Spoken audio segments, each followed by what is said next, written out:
사사기 14장 10절에서 14절 말씀 한 절씩 교독하겠습니다. 제가 먼저 읽겠습니다.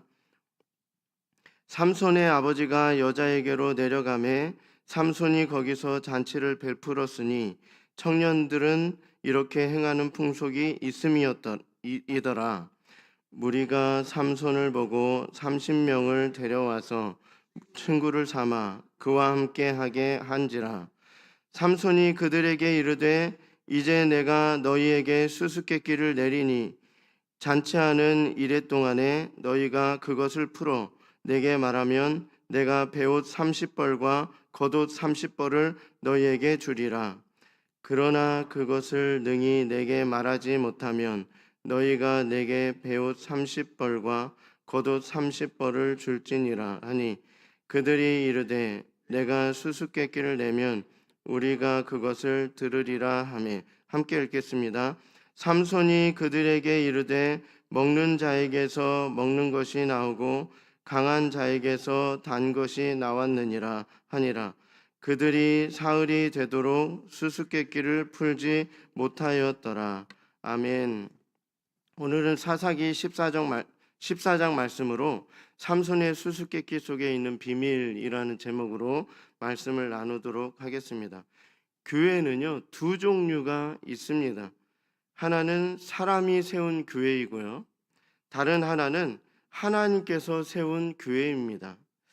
사람이 세운 교회는 사람의 즐거움과 행복을 만들어주는 곳이고 그런 것 때문에 또한 사람들이 모이는 것입니다. 반면에 하나님께서 세운 곳에는 오직 말씀으로만 움직이기 때문에 그 말씀을 알아듣는 자들만 오게 되고 모이게 됩니다.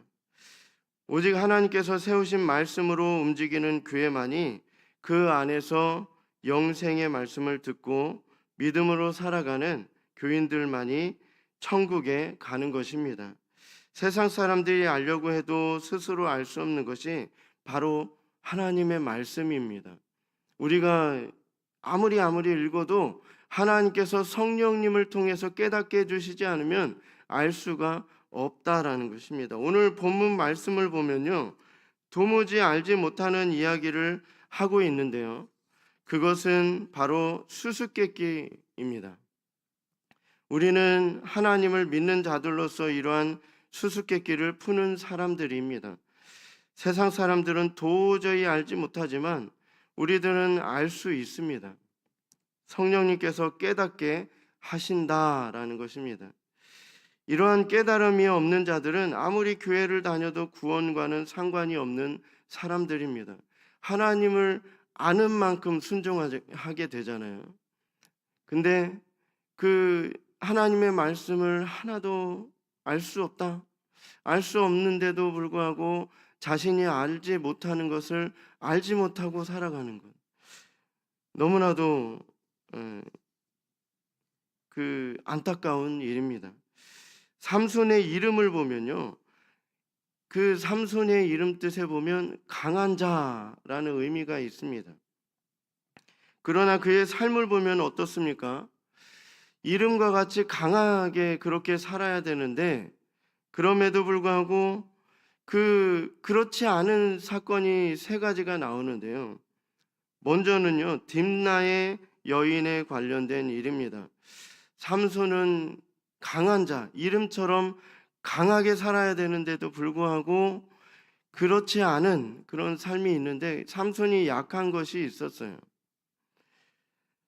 삼손은 블레셋 사람이 사는 도시인 딥나로 놀러 갔다가 우연히 한 여인을 보고 그 여인의 외모가 마음에 들어서 부모의 만류를 뿌리치고 결혼을 했습니다.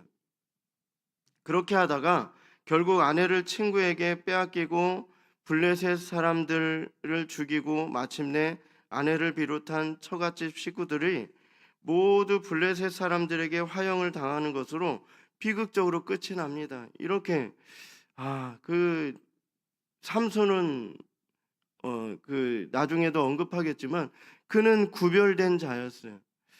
그 구별된 하나님의 백성 중에 또 이렇게 구별된 자였다라는 거예요. 그는 구별된 삶을 살아야 되는데 그 결혼하지 말아야 되는 그러한 사람과 결혼하게 되고 또 안 좋은 일을 당하게 되고 이러한 일들을 당하게 됩니다. 다음으로 볼 것은요, 가사의 기생에 관련된 일입니다.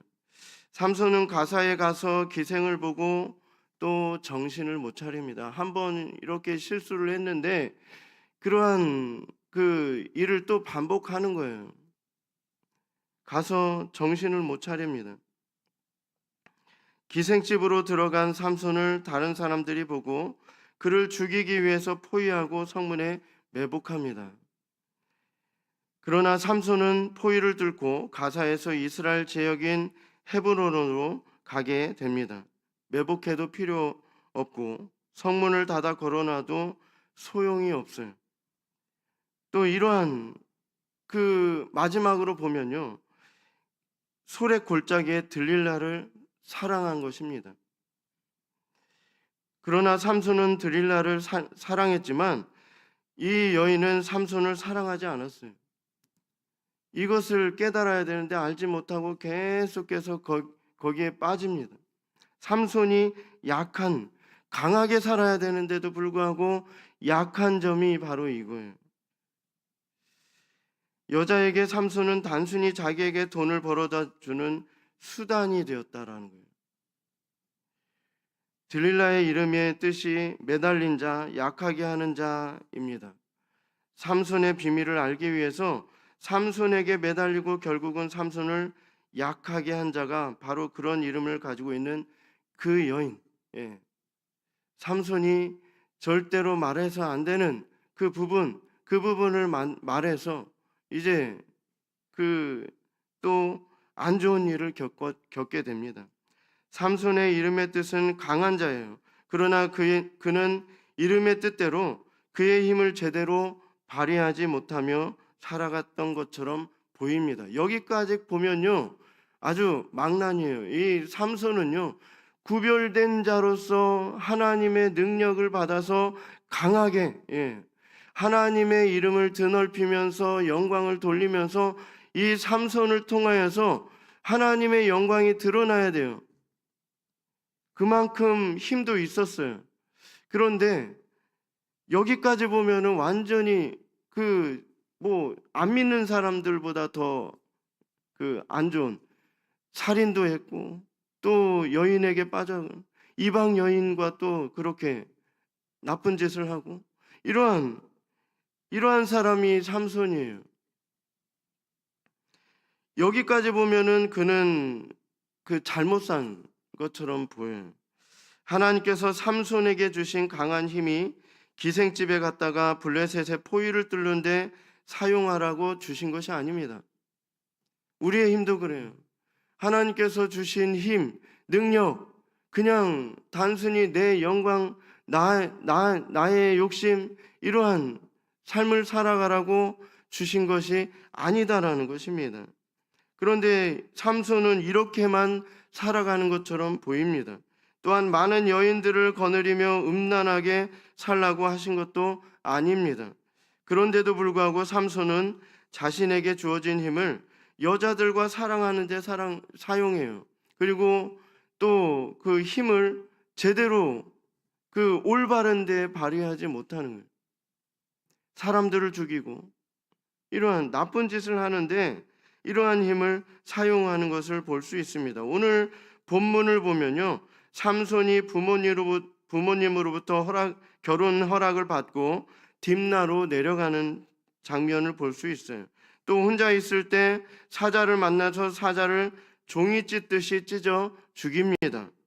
며칠 후 다시 그 자리를 지나가는데 죽은 사자에게 벌들이 집을 지었고 거기서 꿀이 나온 것을 자신도 먹고 부모님에게 드려 먹게 했습니다. 삼손은요, 이렇게 하면 안 돼요. 원래는 구별된 삶을 살아야 되는데요, 이렇게 시체를 만지고 시체에게서 나온 그것을 또 먹고 또 다른 사람에게도 또 주어서 먹게 하고 이런 일을 하고 있습니다. 그는 구별된 삶을 살아야 했음에도 불구하고 부정한 것을 만지고 부모님에게도 그것을 주어 먹게 했습니다.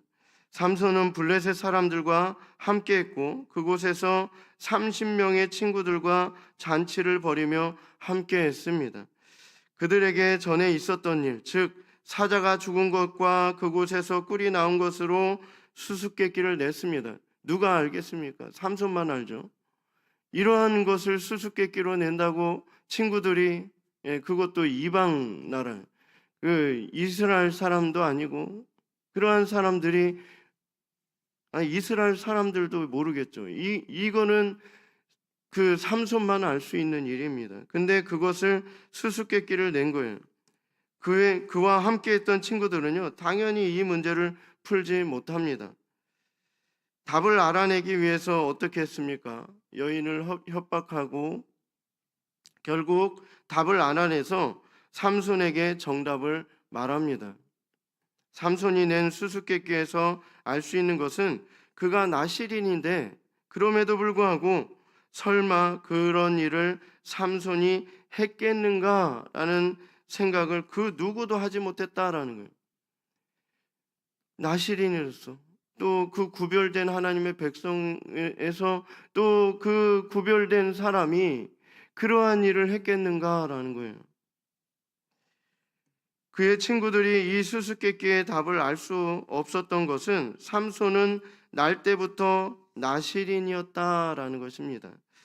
부정한 것을 만지면 안 되는 것이 삼손입니다. 그런데 사자를 찢어 죽이고 그 죽은 것에서 나온 꿀을 먹고 그의 부모에게도 가져다 주었던 그 사실을 이야기하지 않았어요. 아무에게도 이야기하지 않고 그것을 알아맞혀봐라. 네, 내 마음속에 지금 생각하는 것 알아맞혀봐라. 이거와 똑같은 거예요. 이 정도 보면요, 삼손은요, 하나님의 능력을 다 뺏기고 그냥 일반 사람들보다 못한 사람이 되어서 그냥 그렇게 비참하게 살다가 죽어야 되는 건데, 이 오늘 말씀을 통해서 알 수 있는 것은요, 삼손이 이렇게 상상하지도 못할 행동을 했음에도 불구하고 하나님께서는요, 그를 통해 뜻하신 일을 이루신다라는 사실입니다. 우리도 마찬가지예요. 하나님 없이 살 때는 어떤 삶을 살았습니까? 얼마나 비참한 삶을 살았어요. 하나님을 믿는다고 해도 믿음이 연약할 때 얼마나 비참한 삶을 살아갑니까? 항상 의심하고 불평하고 불만을 내고 또 하나님 말씀 불순종하고 항상 이런 삶을 살아가요. 믿음이 충만할 때는 그렇지 않아요. 잠시 믿음이 충만할 때는 이렇게 열심히 일하는 척 하다가도 믿음이 이렇게 점점 깎이고 세상의 그 고통과 고난과 또 어려운 일들을 겪으면 점점 믿음이 떨어져서 나중에는 그 엘리야처럼 하나님 차라리 날 죽여주십시오 이렇게 할 정도로 이 믿음이 고갈되어서 그러한 것이 바로 우리입니다. 삼손도 마찬가지예요. 이런 행동을 했음에도 불구하고 하나님께서는 그를 통한 하나님의 일, 그 뜻을 이루신다라는 거예요. 사사기서 16장 28절에서 30절은요 이렇게 말씀합니다. 삼손이 여호와께 부르짖어 이르되 주 여호와여 구하옵나니 나를 생각하옵소서. 하나님이여 구하옵나니 이번만 나를 강하게 하사 나의 두 눈을 뺀 블레셋 사람들에게 원수를 단번에 갚게 하옵소서 하고 삼손이 집을 버틴 두 기둥 가운데 하나는 왼손으로 하나는 오른손으로 껴 의지하고 삼손이 이르되 블레셋 사람과 함께 죽기를 원하노라 하고 힘을 다하여 몸을 굽힘에 그 집이 곧 무너져 그 안에 있는 모든 방백들과 온 백성에게 덮이니 삼손이 죽을 때 죽인 자가 살았을 때 죽인 자보다 더욱 많았더라. 하나님의 영광이 여기서 드러납니다. 하나님을 조롱하고 비웃고 또 하나님께 불순종하고 그 죄악을 일삼았던 그들이 하나님께서 삼손을 통하여서 그 큰 일을 행하신 거예요. 이 말씀은요 하나님의 뜻하시고 이루시는 일을 인간의 힘으로는 어찌할 수 없다. 이 사실을 말씀하고 있습니다. 아무리 믿지 않는 사람들보다 더 악하게 살고 그렇게 살았던 삼손이에요. 그러나 그러한 삼손일지라도 하나님께서 돌이키게 만드신다라는 거예요. 하나님께서 하시는 일은 너무나도 신기해요. 안 될 것 같은데, 그리고 이 사람은 아닌 것 같은데 할지라도 하나님께서 그 사람을 통해서 이루시고자 하는 그것을 결국에는 이루신다라는 거예요. 설교 전반에 보았던 것처럼 삼손은요, 이러한 일을 할 만한, 하나님의 큰 일을 이룰 만한 그러한 그릇이 못 되는 것처럼 보였어요. 날 때부터 나실인이었긴 하지만 그의 인생을 보면요, 상상도 못할 우리는 상상도 못할 기생들과 놀고 이방인들과 악한 사람들과 모여서 막 놀고, 그리고 또 하나님께서 하지 말라는 그것만 하고 살은 거예요. 삼손의 생각과 하나님의 뜻 가운데서 삼손은 그의 어떤 행위로도 그분의 뜻을 거스를 수 없다.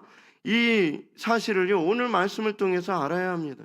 우리의 생각이 잘난 것 같고, 우리의 계획이 정말 한 채 오차도 없는 것 같고, 인간이 계획한다고, 인간의 생각으로 계획한다고 무슨 오차가 없어요. 인간은 한 치 앞도 알 수 없는 그런 불완전한 존재이다라는 것입니다.